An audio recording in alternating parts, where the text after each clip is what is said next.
Invasion!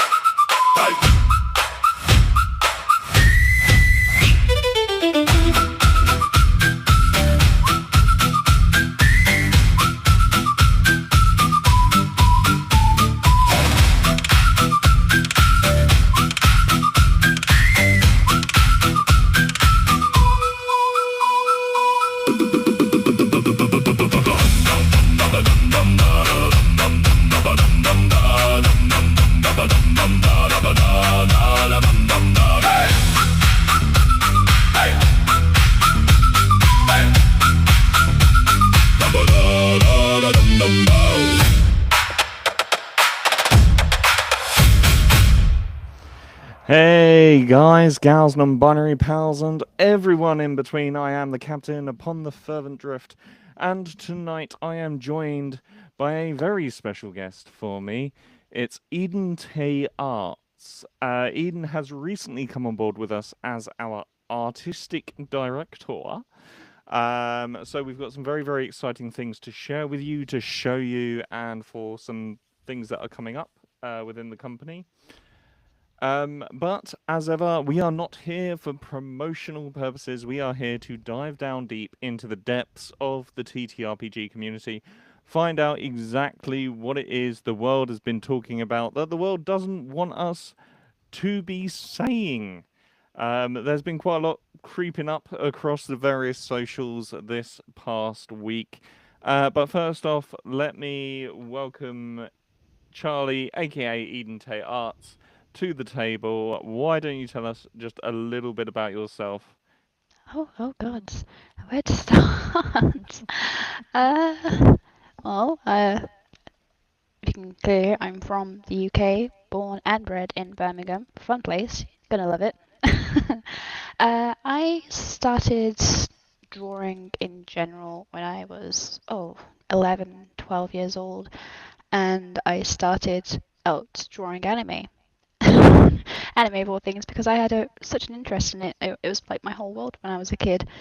And I remember my dad telling me, he would look over my drawings, he would tell me, Charlie, you've got to like branch out from this, because I can see you going further. You're gonna hit a wall if you only do anime.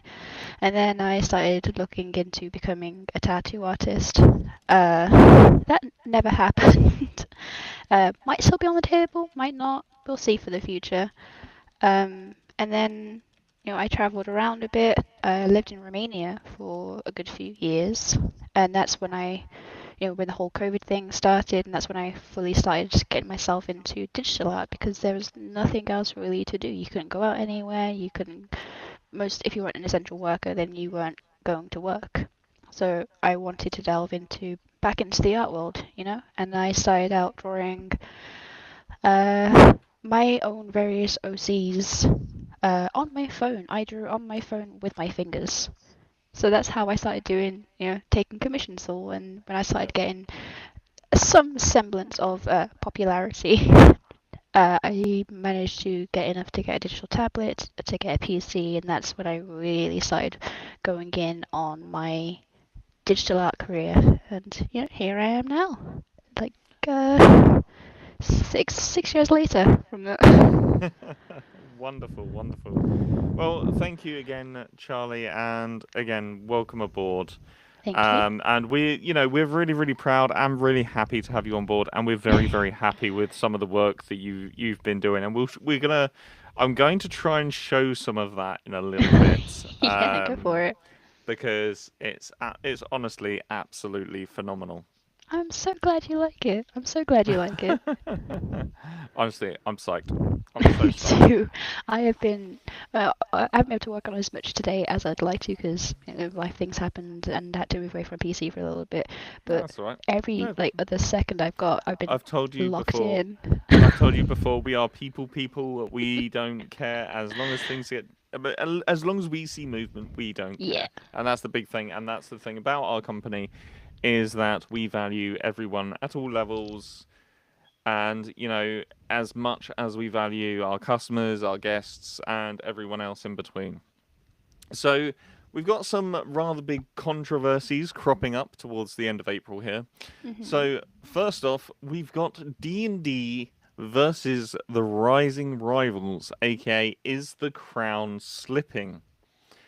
We all know that the long dominant Titan Dungeons and Dragons is currently being openly challenged right now. The community is split between loyalty and just outright rebellion.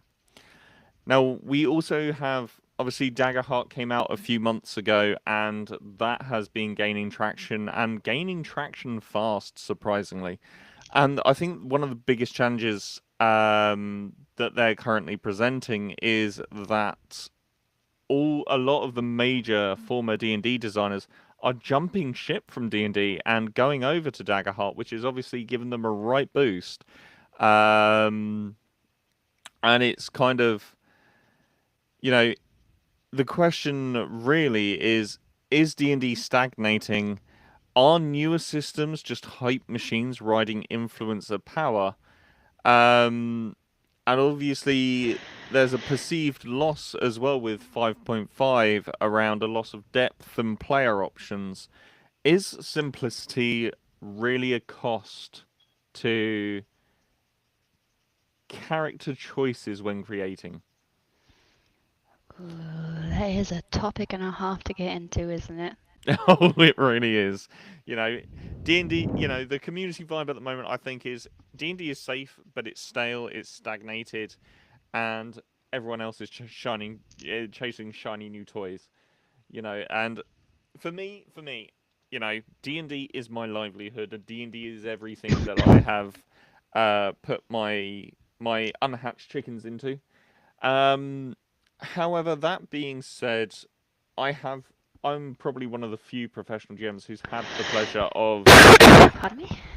over the years experiencing a very wide variety of different TTRPG systems, and there are some fantastic systems out there. Of course, There there are, but are, obviously absolutely. D&D is the one. You tell somebody, "Oh yeah, I play Call of Cthulhu," they're immediately going to ask what that is. And yeah, and Um, unless sorry. you are, heavily into the TTRPG space, you know, systems like Call of Cthulhu or e- to some extent even Pathfinder, you're not really gonna know unless you've seen the game on Steam or something, and even then, and you're not gonna know where it originated from. That was originally a TTRPG. Yeah, exactly. And this is the thing. This is what I was saying. If you say to somebody, "Oh, I play Call of Cthulhu," they're gonna go, "What's that?" But if you say, "Oh yeah, I play Dungeons and Dragons, but in 1930s with eldritch horrors, no magical powers, and we're all investigators," you people know what you're talking about. Because People, it's got the label Dungeons and yeah, Dragons. yeah. But obviously, for legal purposes, we have to say it's not Dungeons and Dragons. And those in the tabletop role playing community, I hope you know that Call of Cthulhu is not Dungeons and Dragons. It is far and away in a different genre. Um, but is it stagnating? I think it has, and I think Wizards are looking for a new out. Um, and the reason I say this is because there have been some movements, some developments behind the waters that people have started noticing, and I find it really interesting. So when D&D 5e came out, they didn't produce their own content. WotC didn't produce their own content. They were outsourcing it to third-party publishers and creators. And they have just started introducing third-party content into D&D Beyond, which is making me think, and I don't know if you agree with me, Charlie, that they're probably going back to going, okay, we got the IP, but let's get the. I don't want to say the real writers in, but let's get the real writers in. No, I completely agree with you. I do think, in a way, they are stagnating, especially with. There's got to be. I don't want to say hundreds. I don't want to say hundreds because that would seem like a exaggeration. But there are so many new systems coming out, and more than that, so many older systems that are on the up and rise at the minute. And you know, with D&D, if you when you are not looking out to like third parties to help create such, and it is still such a beloved IP, you're only relying on what you have in office, so to speak, for your writers. Your ideas are gonna stagnate. It's when people look at each other, say, for instance, from an artist's perspective, for myself, I know me, I've gone to my friends when I've been stuck on an idea in terms of how to make it come to life, and I can't get out of my own head with it. So I will go to my friends who are also artists, and we will bounce ideas back and forth, and that will help me elevate the piece I'm already working on. Because if you don't bounce ideas, you are going to stagnate because you're still locked inside your own head. It's the same for, WotC and D&D. Their ideas, it's a funnel. It's a funnel, and unless you're adding more to that funnel, you're not going to get the same flow, you know? Absolutely. And I think this is where Pathfinder have it right. Because, I love Pathfinder. I love me a good Pathfinder game. I don't have much in terms of chance to play it, unfortunately, but I do have chance to play it. Hmm. Um, and there is so much content for Pathfinder, and they just release new content all the time for second edition. Yeah, And they said second edition is our final edition. We're not going to make any changes unless we have to. exactly. And that's what happened when the OGL stuff kicked off a few years ago. They went, right, okay, we're taking out all of this stuff because it relates to D&D in one way or another, and we're just renaming it all. And quick solution. It's a really quick solution, yeah. I mean, I've never Um, had the pleasure of playing Pathfinder. I've heard it's so much it's about it. it's a much crunchier system than D&D. Mm, It's very rules heavy, and it's not one that you can play by running off vibes in the same way that you can with D&D. It's like, yeah, in terms of free form, you've obviously got. If we were talking about, I didn't want to get, I don't like getting into politics, but if we talk about it like a government almost, the three big players at the moment in the industry, you've got all the way on the far left. These are the free form. These are the do it however you want to do it. Let's just go off vibes for vibes' sake. You've got Daggerheart all the way over there. yeah. Far off on the right with all the sugar. There goes my bottle. Oh no. Far off on the right, we've got Pathfinder, rules heavy, mechanical, crunchy, structured in such a way that it's very hard to break the game itself. You can play a fairy riding a guinea pig wielding a lance, and you still cannot break that game Exactly. because it's so well defined, it's so well balanced, and they've been doing it for so long now that they know where the balance lies. Mhm. Um, and right square in the center block, we have Dungeons and Dragons. It's not so rules heavy that you can't run off vibes if you want to, but it's equally not as freeform because there is structure to it. Yeah, And, if you don't keep to that structure, you'll break the game one way or another. And I think these are the three big contenders that are very much trying to pit for first place. D&D is still very much ahead, but with Daggerheart's backing of such a well-known brand, Critical Role, it's it's anybody's guess really who's going to win this three-legged horse race. yeah, But this is also going to come down to talking about the actual play industrial complex that's arriving as well. So back in, I think they came out in like 20. I want to say about 2017. Correct me if I'm wrong. 2017, 2018. Critical Role came out. yeah. Um, I think it must have been around then. Yeah. yeah. And they did a lot of good for the hobby. They boosted interest in it. They brought new players in. They did loads. Um, However, now has it become too much of a? Is it ruining the experience at the table now? Um. Be- because you've obviously got all these different big show names now. You've got Dimension 20 with Brendan Lee Mulligan. You've obviously got Critical Role.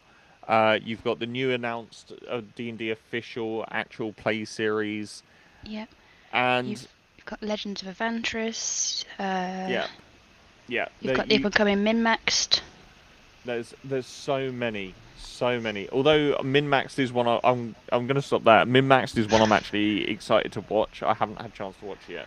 But that's just because I love the creators that are in it. They are so funny they're so by good. themselves. They're so good. They're so funny. I remember seeing the announcement and I was like, all of my favourite creators are coming together to play a campaign.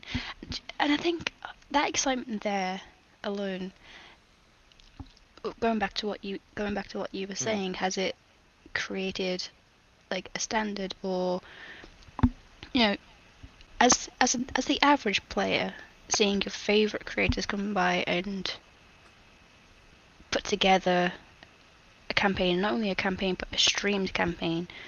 I mean, you've got so many that have looked up to Critical Role, and for instance, if you're a new player and you've watched Critical Role and you get into a D&D group and your DM is nothing like Matt Mercer, right? The disappointment I can imagine someone having, because they idolize Matt Mercer so much, for good reason as well. I mean, the man is a legendary DM, for sure. But having that and seeing that and then not experiencing it the same as a new D&D player, it can, in a way, put you off. Because you're not getting the same experience. I have to jump in here. No, go because for it. obviously you said about Matt Mercer being a legendary DM. In my eyes, he's just another DM. No, when I And say that's, you know, when I say, yes, he's well known. He's got a name for himself. yeah, He's got a name for himself because of Critical Role. yes, And you know, all of the people there, they're big names in the voice acting world. So the word spread quickly. You know, when you hear that the voice of Cassidy from Overwatch is DMing with this group of other phenomenal voice actors. I think one of the guys there plays Kronk in The Emperor's New Groove. Correct me if I'm wrong. that was Travis. Yeah, Travis. Um, you know, when you hear that, you know, Cassidy from Overwatch is running a game for Kronk from Emperor's New Groove, you kind of go, ah, this is going to be fun. Absolutely. When I say But legendary, what I mean by that is to the brand new player. yes. To somebody who doesn't know what the TTRPG world looks like, it Exactly. looks like, oh, this is the expectation. This This is is the how it's level. gonna be. Yeah. And you know, even Matt Mercer, and we said it on the last episode, he's become more of a concept than a person. Yeah. Yeah. You know, and he hates it. I. He has come out and said, I hate the Mercer effect. I hate the fact that these new players are coming into this fantastic hobby, sitting down at their tables and expecting somebody to run up my level when they don't have a production crew behind them. Exactly They don't that. have a team of artists. They don't have a team of set designers. They don't have a big group of famous voice actors around a table. You know, and it's not going to be the same, you know? no, no, and this is the thing, and I think it's got to a point with the big shows. I mean, don't get me wrong, I stream my games. But again, I stream my games for promotional purposes to go, hey, look, you want to play a game with me? This is what they look like. Not, hey, look how great I am as a DM. It's this is what my games look like. I think this is us having fun. Yeah, exactly. And you know, when you start to think about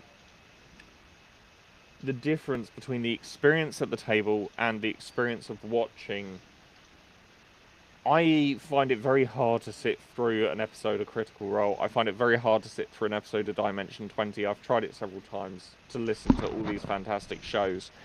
And, you know, my brain switches off. And my brain switches off because I'm not partaking. Yeah. And it's, you know, those who do sit through and watch and go, oh, this is the expectation. And you go, no, it's not. It's not. You know, especially if it's different if you're paying for a DM. But if you're going to play with a group of friends at a local game shop, the most, the best you can hope for is one Dick Joker session. you know, it's that kind of Yeah, it's um, like, I mean, I've been playing D&D now, or rather TTRPGs in general, for a fair few years now, and since 2021, something like that. And I've been part of some great campaigns. I've been part of some downright silly campaigns, and on a few occasions, some really, really kind of disappointing campaigns, you know? And I would I say I'm think, sorry, but you haven't played in one of my games yet. yes, I like that. I like that. Okay. And, you know, the current group I play with now is the one that I've been playing with since the very start of my TTRPG journey. Um, and we've all grown together as a group. When we Yeah. first started, you know, we started on D&D 5e because a lot of us then, the group as a general, were all absolute beginners to D&D. So our Yep. DM was like, okay, we'll start off with 5e because it's the one that we call, you know, quote unquote mainstream. It's the one that Yes. everybody knows. It's the most beginner friendly. And D&D holds a very, very special place in my heart because that's what I started on. And as we grew as a group, as I mean, the stuff we do now in our various campaigns are absolutely crazy, but that's simply because we have that trust in each other as a party and as friends that we know each other can handle it. For instance, I will throw some crazy stuff at my DM, and I know damn well that my DM will throw the same crazy stuff back at me tenfold, and I love it. If you join a new table, you don't have that trust. Yeah. You know, Yeah. You, you have to I join a think when it group comes and grow with to them.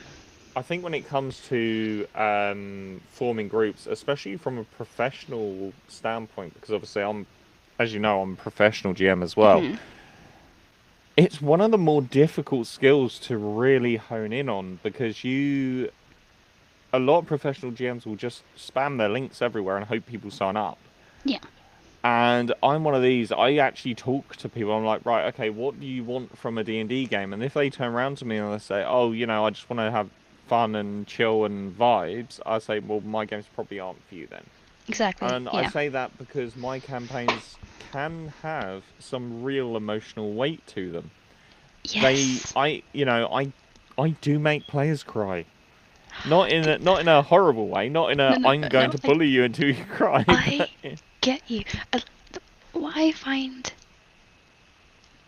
kind of endearing, kind of cute actually, in watching a new player come to a table is the expectation. Oh, we're just going to throw some dice around. We're going to go fight some monsters, possibly fight a dragon.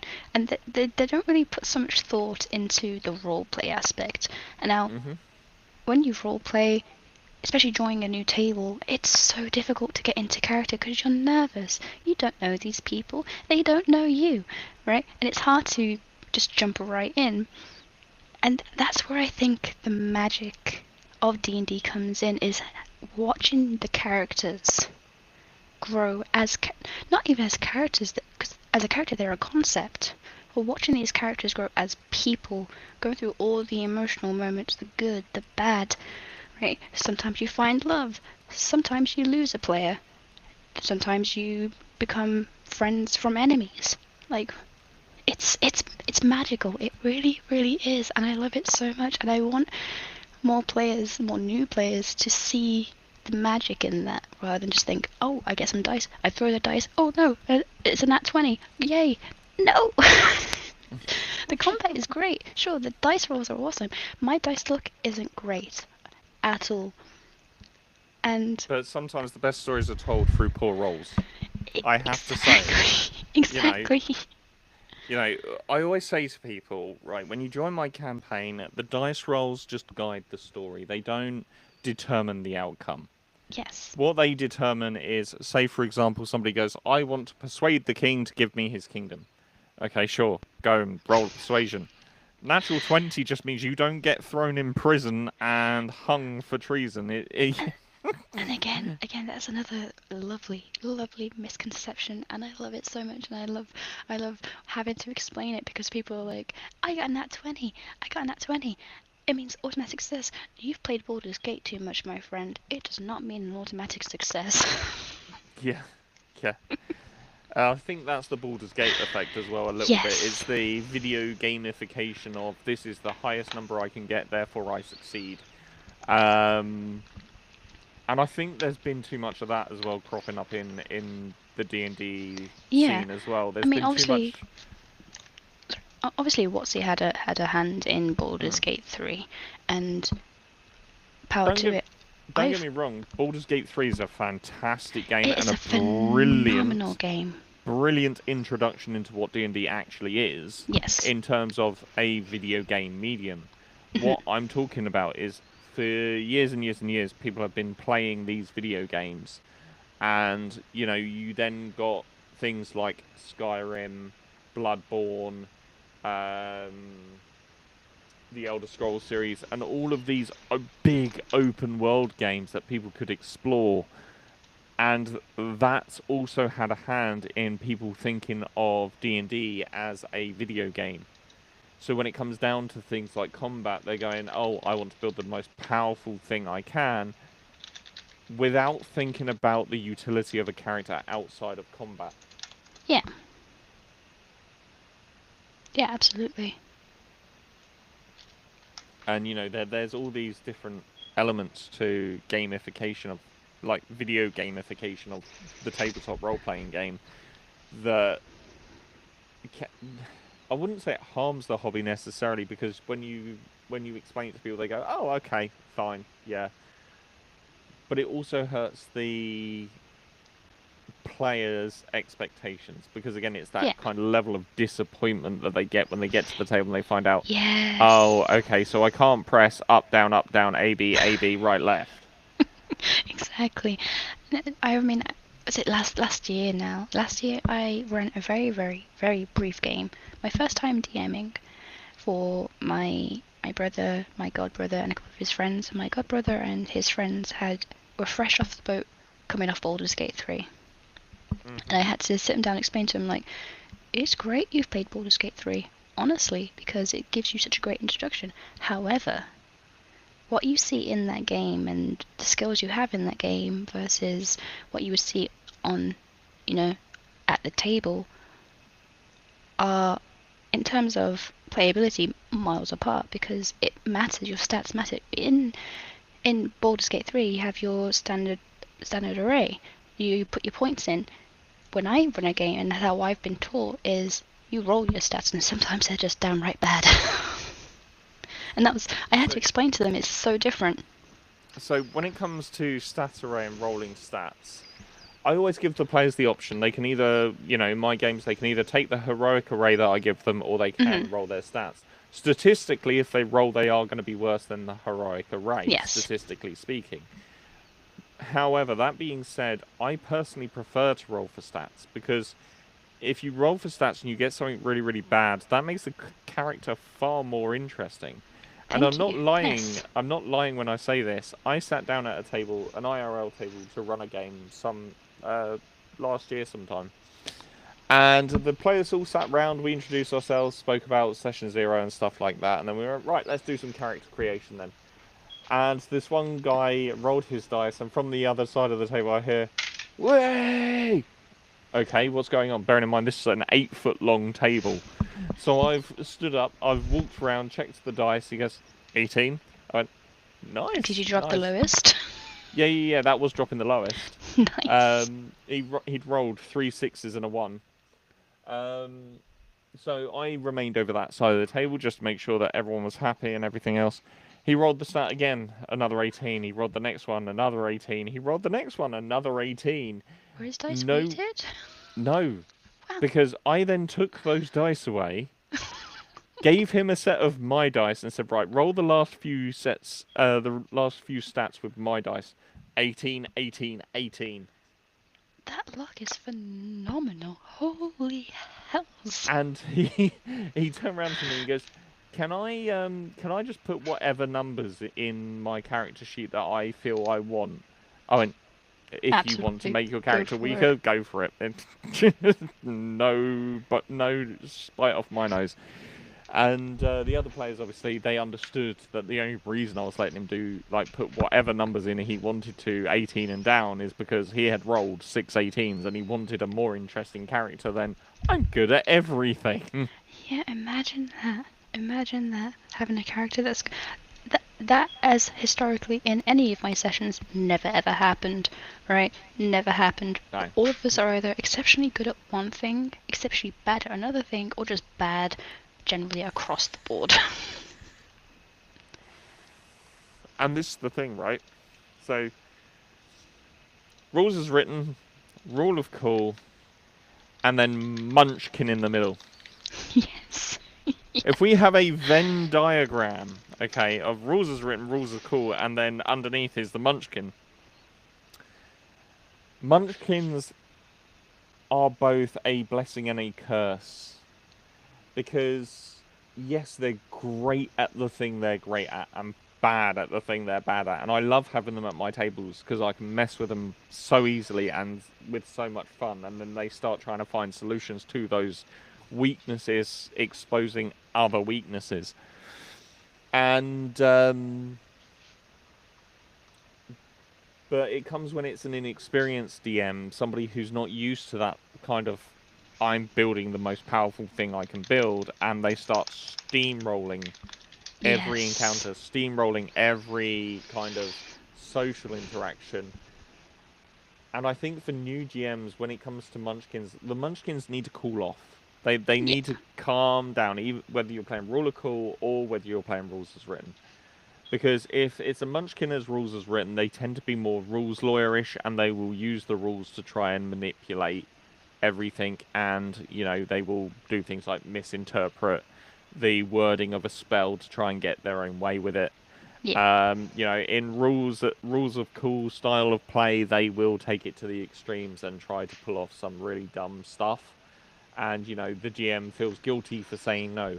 GMs out there, you are allowed to say no to your players. No is a full sentence. As a certified former munchkin in my early days of TTRPG, please say no to your munchkins.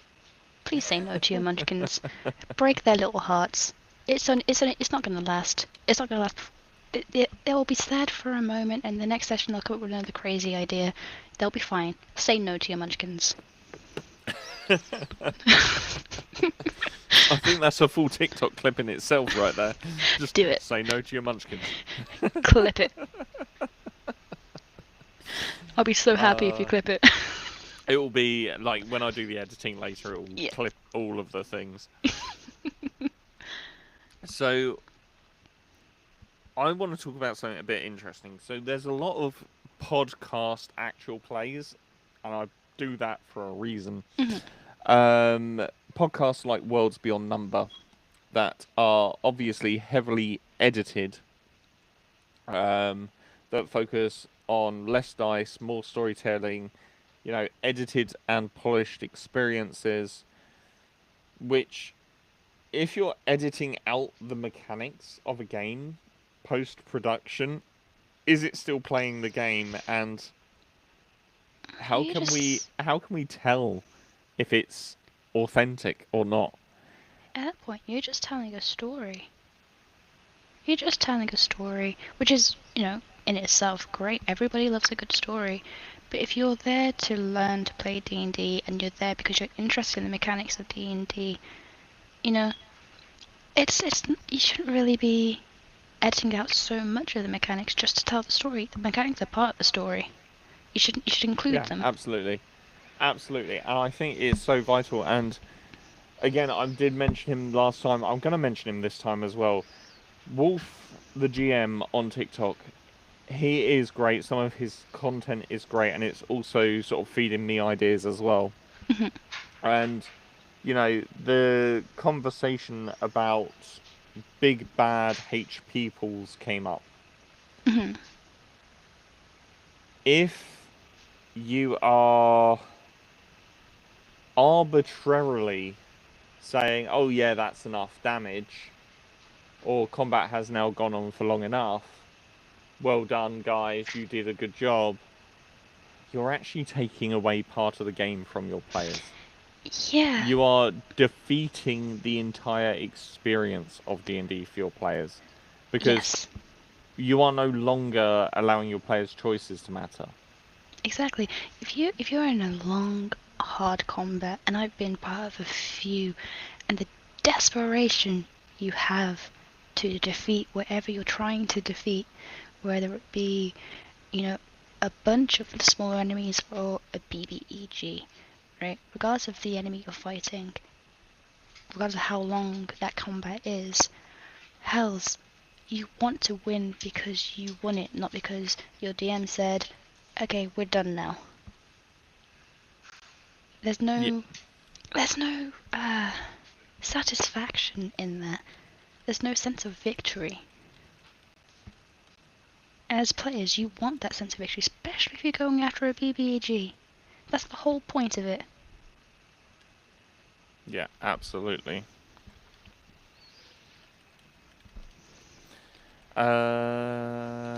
That's that. Sugar, excuse me, my eyes tonight for some reason are itchy as all madness. And I cannot see, I cannot see to save my life. Oh no. Um, where's my notes gone? I've literally just lost all my notes. How does one do this? How does one do this to oneself? There it is. There's. I found it. I found my notes. I found my notes. The day is saved. Uh. So let's dive down right into TTRPG culture as an entirety to the entity. Mhm. Um, because the question becomes, what is the TTRPG culture meant to be? Because if you go back to the 80s, the TTRPG culture would typically, it's the stereotypical a group of nerds in their mum's basement style of play. And as it's evolved, as it's developed, it's taken many different forms. It's taken really rules heavy, crunchy systems to really rules light systems that are just running off of pure vibes and chaos. Yeah. Is it meant to be a game system playground where all these different things live? Is it a content ecosystem that is driven by content creators like myself, and obviously yourself, because we are creating content right We now? are. Is it a performance art like Critical Role and Dimension 20, or is it just a sort of generally safe social space? Because again, there is contention over really, really meticulous things. And again, I went through impact versus intent last week, and I've got a guest coming on next week. But I do want to kind of address part of it now, and obviously we'll do the deep dive next week. So he advertised one of his games. Now, like me, he is a white male. Um, and he had done some studying and done a lot of research into the Native American cultures. Mhm. Not just one, the many different cultures of Native Americans, and did really big deep dives. And he has created a campaign based on, or rather, based in that part of American history. Mhm. When you had all the Native Americans throughout the land and their various cultures and everything else influencing one another, and he literally designed a D&D campaign around it. Now he advertised this campaign, and you can imagine the backlash he got. Oh yeah. No, I can absolutely imagine the backlash he got And for it. it's again, we have to look at the other side of the argument. Appreciation versus appropriation. Just It's such a because fine line. It really is. I would argue it's not as fine as people think it is. Hmm. I think there is a brick wall between it, because if you have done your research, spoken to people of that community, Hmm. learnt as much as you possibly can learn specifically for the setting that you want to write Yeah. about those cultures, then you have the right to present it in a respectful, honest, and true to fact way. He presented what his work to a member of the Sioux Native, um, and I don't know the politically correct term, tribe, group, however it's defined. And I apologize if I offend anyone there because my ignorance now is shown. I don't know how Native Americans now identify themselves, as a group. But anyway, he was a member of the Sioux, and he turned around to him. He said, "This is absolutely fantastic. This looks amazing. When can I come and play?" Oh, that's amazing. But you had a particular group of people that were pushing back against him because they didn't even give him chance to speak. They just made the assumption that because he was white, presenting this, it was going to be insensitive. Yeah. Okay. Yeah. See, that And is a difficult one, isn't it? this is where appreciation versus appropriation comes in. Because if you are genuinely appreciating the culture of a people in a respectful and true to fact way, and you can present this Hmm. in, you know, to people and say, hey, look, this is the research I've done, this is the work I've done, this is the world I've built around this culture, you can't really refute the fact that this is appreciation. No, This is because all the somebody research going, is there. this is going, there's nothing in this part of history in the D&D world. Yeah. And why is there not? And again, it's because of fear of appropriation. Hmm. Yeah. Whereas appropriation is things like blackface, which obviously is completely and utterly disrespectful, misrepresentative, Hmm. and satirically in bad taste. Let's be honest. Yeah. Um, but again, there are even parts of that where I've spoken to members of the black community about things like I don't know if you remember it. There was a show called The Airport, and this was part of the Little Britain gang's shows. Yeah. Yeah. And there was a character in it played by Matt Lucas called Precious. The amount, the amount of backlash I remember Matt Lucas But getting for that character. but the backlash didn't come till later. No, it didn't. It didn't, because at the time when the airport came out, in terms of, oh, I don't know, So to put a broad term in terms of yeah, British humour. yeah, That is a very, very broad term to use. At the time, it was considered hilarious. It's yeah. only when, you know, And my mother-in-law, she's Saint Lucian. mhm, She was brought up in both St. Lucia and London, mhm, and she loved Precious. She adored the characterization. And again, this is the thing: stereotypes are stereotypes for a reason.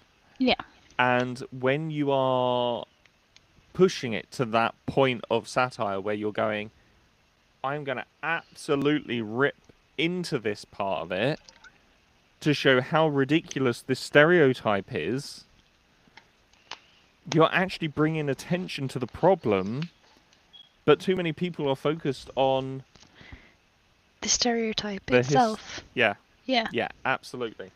And again, it's about whether it's done in good faith or bad faith, and I think that's the line between appropriation and appreciation. For me, any rate, I'm a white male. I try to present a plethora of characters from straight white heteronormative lifestyles to queer, non-binary, trans, to black, Middle Eastern, Hmm. Asian communities. Yeah. And I try and represent them across my worlds in different ways that are respectful without being appropriative. Yeah. You The know, thing I is that there's that appreciation there for the cultures, the yeah, various cultures. It's not. I mean, you could have all the respect in the world, and you could have done like all the research in the world for various things. The way society is now, one wrong move, you're done. yeah, absolutely. And I think again, I'm going to point it out. I'm going to point it out, and people aren't going to like it. The majority of this comes from people like me. Yeah. No, yeah. And, yes, okay, support them, but you don't need to speak up for them. Exactly that. Encourage them to speak up for themselves, encourage them to tell their stories. Don't tell those stories for them. Exactly that. Yeah. And when you are speaking up for them, you are actually more problematic than the other side of the argument. Because Yeah. you're not presenting yourself as an ally, you're presenting them as weak. You are turning around and you are saying these people can't stand up for themselves, they can't speak up for themselves, so I'm going to speak up for them. In a sense, it's a whole societal thing. Is people who people always tend to get more, from what I've seen and experienced anyway, more offended on behalf of the person than the person themselves. Mm-hmm. And that's just what I've seen and experienced, which isn't much, to be honest. I am down and out a hermit. I live in my own space, and that's that. So I've not seen much, but what I have seen, the offence is always on, on I behalf rather think than the person themselves. I think it was Ricky Gervais that said this, and correct me if I'm wrong, people, but it could have been Ricky Gervais that said this. I don't exclude anyone. I am fully inclusive because I will take the piss out of all of you. Do you know, that does sound like a Ricky Gervais thing to say. Yeah, it's that kind of it's paraphrasing, but it is that kind of The gist sentiment of it, that yeah. if I only take the piss out of rich white people, I am excluding all other groups from my comedy. If I take the piss out of everybody, you're all welcome and you're all included in my comedy. You're all part of the act. There you go. And it's when people say, "Oh, you can't punch down. You can't punch down." Why? Why can't you punch down in a respectful and funny way?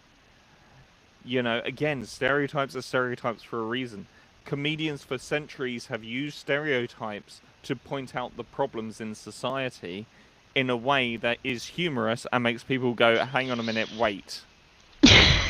And more Exactly. and more people are trying to stop comedians from doing that because they're going, oh no, you can't say that, that's offensive. No, To it's who, not. though? Yeah, exactly. It's not offensive. It's offensive to you as an individual, and that's the difference. That's the difference. If, for example, a white man came out on stage and started throwing around the N word, we could That is, categorically define yeah, that as offensive because of the historical facts of that word. because of the history behind the word, yeah.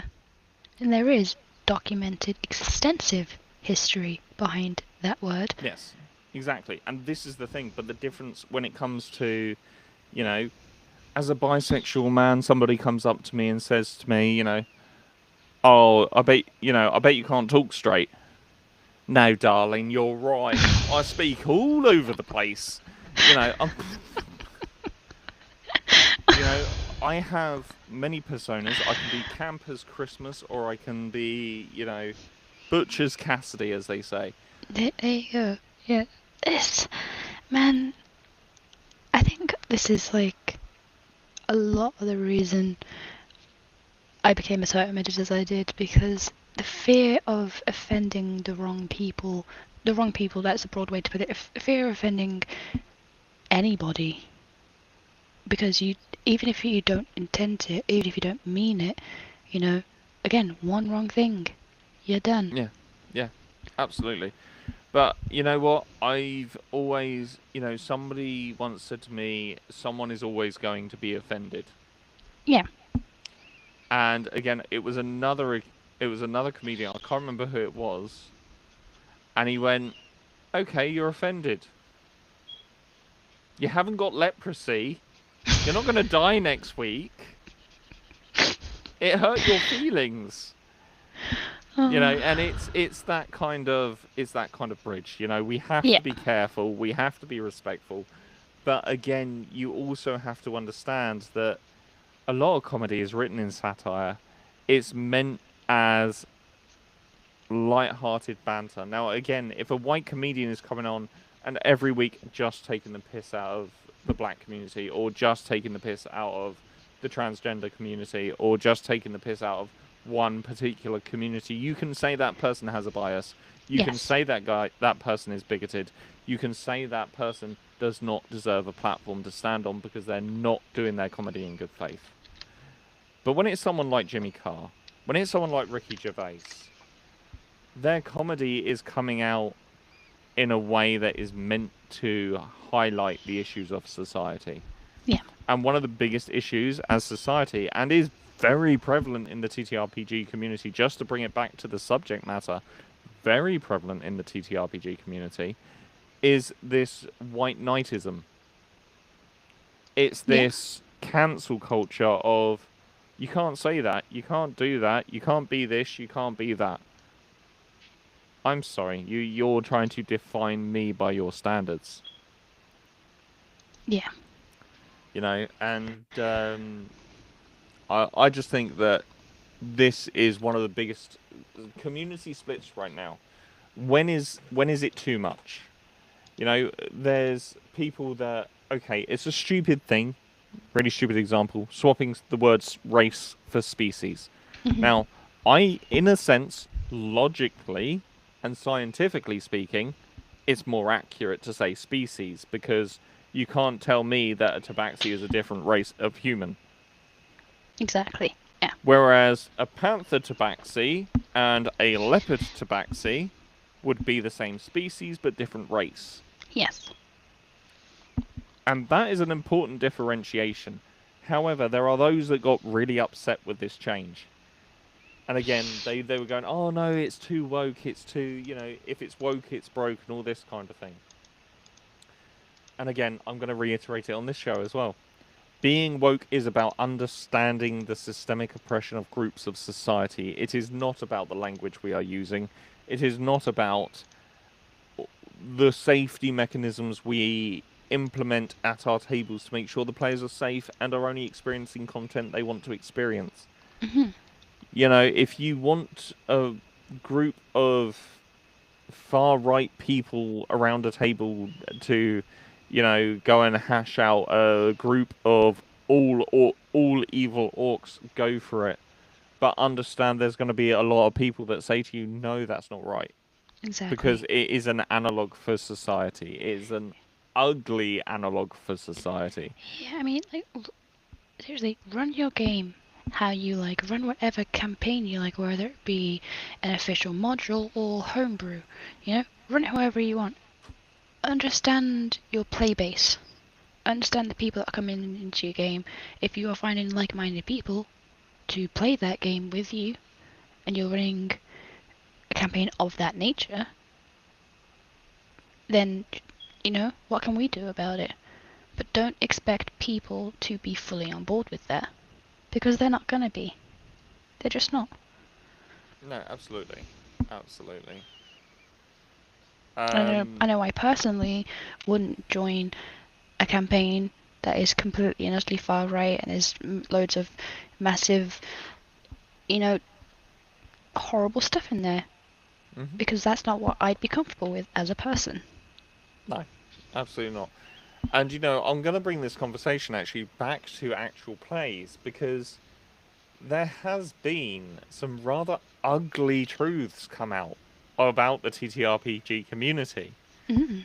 There's been performers go on to Critical Role or other um, live play podcasts and be ripped into because of who they are.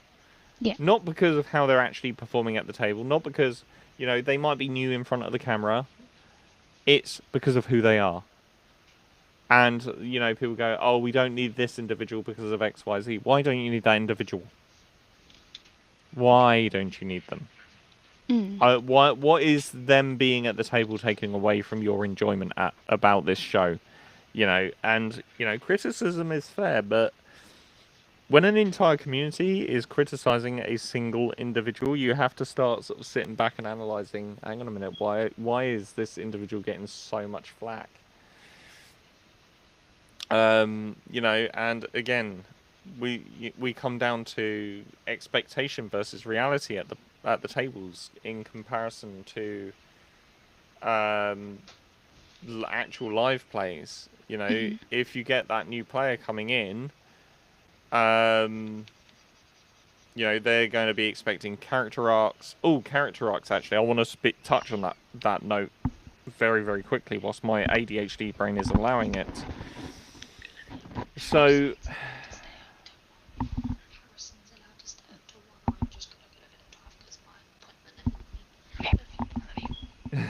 Sorry. Love you too. Yeah, character arcs. So I had this argument, okay, on one of my other TikTok videos. Which medium is more difficult to run? And this made me laugh because as a professional GM, I try very hard to run character narrative-driven campaigns with an overarching story focusing on the homebrew world. Mm-hmm. The argument that was given to me is that character narrative campaigns are easier to run than homebrew or module campaigns. I'm not sure if I agree with that. I don't agree with it at all because it's more work. And their argument to it was, yeah, but who's doing all the work? Well, the players are doing more work, but they're not doing the most work, and they're certainly not putting in the extra hours that you have to put in that would otherwise just be a homebrew or a module. If you're just running a homebrew campaign and you just have like your players write out 2 or 3 sentences for their characters' backstories, then you're telling the story of that world. You're not telling the character stories. If you're just running a homebrew module, if you're just running a module, you're reading from a book. Yes, there's prep involved. Yes, there is work involved, but it's certainly not more so than a character-driven campaign. Because with a character campaign, you have to stitch the characters together. You have to find a way to link each story into each other whilst also having that overarching story. Mm-hmm. Which is difficult. Really difficult. It absolutely is. Absolutely is. Oh my god. My throat is giving in. Oh no. Yeah. I think, folks, this is going to be it for tonight, just because I can feel my throat going. You can probably hear it in my voice, that little crackle right at the back there. Thank you very much, everyone, for watching us. We will see you next week. Hopefully, we will have a gentleman by the name of Lance on with us, talking about his Native American campaign as well that we spoke about. This episode. Until next week, folks, enjoy, have a good evening, and enjoy the music on the way out. Guys, gals, non-binary pals, welcome to the Captain's Tabletop. And now it's time to roll for persuasion.